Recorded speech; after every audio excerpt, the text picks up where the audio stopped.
University মতে একেবাৰে জিৰ'থ ল' এণ্ড ফাৰ্ষ্ট ল' অফ থাৰ্ম'ডাইনামিক্সৰ একেবাৰে শেষৰ যে টপিক থাকি গ'ল এটা কম্প্ৰেছিবিলিটি, এটা হৈছে এক্সপেনশ্যন কফিচিয়েণ্ট। চাবলৈ ওলাইছোঁ কি কম্প্ৰেছিবিলিটি।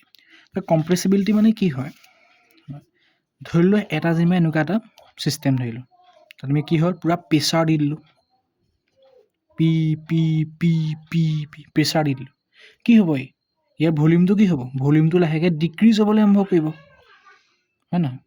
আৰু এটা বক্স এটা আছিলে যেনিবা ধৰিলোঁ, বক্সটো পূৰা হেঁচি দিলোঁ, বক্সটো কি হ'ব চেপেটা হৈ যাব, তাৰমানে ভিতৰৰ ভলিউমটো লাহেকৈ কমিবলৈ আৰম্ভ কৰিব, সেইটোৱে কম্প্ৰেছিবিলিটি। কম্প্ৰেছিবিলিটি মানে কম্প্ৰেছিভ ছিষ্টেম ইজ কনষ্টেণ্ট টেম্পাৰেচাৰ, তাত টেম্পাৰেচাৰটো ছেইম থাকিব লাগিব, চেঞ্জ অফ ভলিউম দুটা ভেৰিয়েশ্যন অফ প্ৰেছাৰ, পূৰা প্ৰেছাৰ এপ্লাই কৰিছোঁ, তাৰ ফলত ভলিউমটো চেঞ্জ হৈ গৈছে, চ' তাৰ সেইটো হ'ব কম্প্ৰেছিবিলিটি। বুজি পালোঁ? যেনে এক্সাম্পল চাবলৈ when a gas is subject to the high pressure and volume decrease significantly and gas is very compressible বুলি ক'ম। বুজি পালোঁ? সেই কম্প্ৰেছিবিলিটিয়ে কি কয়, এটা ছিষ্টেমৰ কম্প্ৰেছিবল প্ৰপাৰ্টি দেখুৱায় মানে। বুজি পালোঁ? আৰু কম্প্ৰেছিবিলিটি কেনেকৈ উলিয়ায় সেইটো হৈছে কি, কম্প্ৰেছিবিলিটি উলিয়ায় KT equal to minus of 1/V dV upon dP at constant T। Constant টেম্পাৰেচাৰত হ'ব লাগিব, ভলিউমটো চেঞ্জ হৈছে due to variation of pressure, সেইটো হ'ব কম্প্ৰেছিবিলিটি ফেক্টৰ। আৰু মাইনাছ দিয়া হয় কাৰণ কেলৈ, ভলিউমটো কি হ'ব প্ৰেছাৰ এপ্লাই ফলত ভলিউমটো ডিক্ৰিজ হ'বলৈ আৰম্ভ কৰিব কমচে কম, সেইকাৰণে আমি এইটো পজিটিভত থাকিব লাগিব, সেইকাৰণে ইয়াত মাইনাছত দিয়া হয়। বুজি পালোঁ? সেইটো এইটো অন্য একো নাই। Where the negative sign represent is the value of K is positive because there is decrease in volume due to the increase of the pressure. প্ৰেছাৰটো যেতিয়া আমি ইনক্ৰিজ কৰিম তেতিয়া ভলিউমটো ডিক্ৰিজ হ'ব, চ' তেতিয়া এই যোগেলটোৰ কাৰণে আমি মাইনাছ দিয়া হয়। নেক্সট তেনেকৈ এক্সপেনশ্যন কফিচিয়েণ্টটো কি,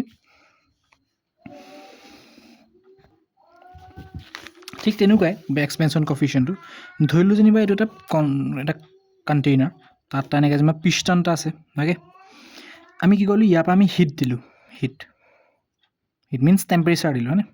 টেম্পাৰেচাৰ গ্ৰেডিয়েণ্টতে হিট প্ৰভাৱ কৰে, চ' তেতিয়া আমি টেম্পাৰেচাৰ প্ৰভাইড কৰাৰ লগে লগে কি হ'ব, ইয়াৰ ভলিউমটো কি হ'ব, পিষ্টনটো লাহে লাহে বাঢ়িবলৈ আৰম্ভ কৰিব, মানে ইয়াৰ ভলিউমটো ইনক্ৰিজ হ'বলৈ আৰম্ভ কৰিব।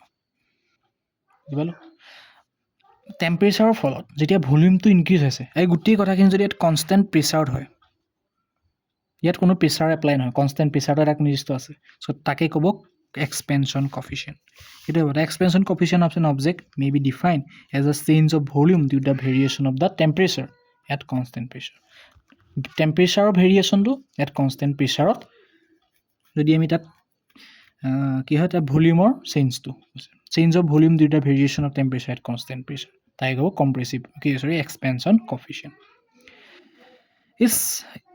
If a substance is heated, সেইটো কথাই কৈছে ইয়াত, মানে এই ছাবষ্টেঞ্চ যদি আমি হিট কৰিম, kinetic energy of the molecule increase, okay, thus the molecule started vibrated and maintain the greater average separation. মানে কি হয়, যেতিয়া আমি ইয়াত হিট প্ৰভাইড কৰিলোঁ, ইয়াৰ ভিতৰত থকা যিখিনি গেছ পাৰ্টিকল, সেই গেছ পাৰ্টিকলখিনি ভাইব্ৰেট হ'বলৈ আৰম্ভ কৰিব, আৰু ভাইব্ৰেট কৰি ভিতৰৰ যিটো ছেপাৰেশ্যন ডিষ্টেঞ্চটো কমচে কম বাঢ়িবলৈ আৰম্ভ কৰিব, বঢ়াৰ লগে লগে কি হ'ব, তাৰ ভলিউমটো বাঢ়িবলৈ আৰম্ভ কৰিব। হিট প্ৰভাইড কৰিলে সেইকাৰণে বা টেম্পাৰেচাৰ প্ৰভাইড কৰিলে ভলিউমটো বাঢ়ে, চ' সেইটোৱে কোৱা হয় এক্সপেনশ্যন কফিচিয়েণ্ট, এক্সপেণ্ড হৈছে।